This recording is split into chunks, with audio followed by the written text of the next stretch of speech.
Draconian law है, आप इस पे क्या कहेंगे? प्राइम मिनिस्टर को भी एक नाअहल किया गया और अप्रूवल भी नाअहल नहीं, वो तो सुप्रीम कोर्ट पहले ही कह चुकी है कि इसके ऊपर पार्लियामेंट लेजिस्लेशन करे, तो इंशाल्लाह जब नई पार्लियामेंट आएगी तो वो इस पर लेजिस्लेशन करेगी। आप खुद भी एक वकील हैं, आप क्या समझते हैं लॉ को खत्म होने चाहिए? नहीं, कानून तो दुरुस्त नहीं है, बिल्कुल कानून दुरुस्त नहीं है, इसका कोई शुबा ही नहीं है। ये जो आर्टिकल 61, 62 की जो लैंग्वेज, कानून कभी भी वो नहीं होना चाहिए जिसकी लैंग्वेज का इंटरप्रिटेशन का पता ही ना हो।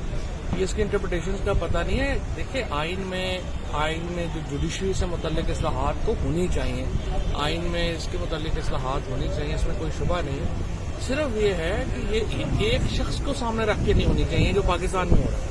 ये एक शख्स को जब आप सामने रख के पूरा आइन बदल देते हैं, कानून बदल देते हैं, उसके से कॉम्प्लिकेशंस पैदा हो जाती हैं, डिस्कशंस नहीं होती हैं।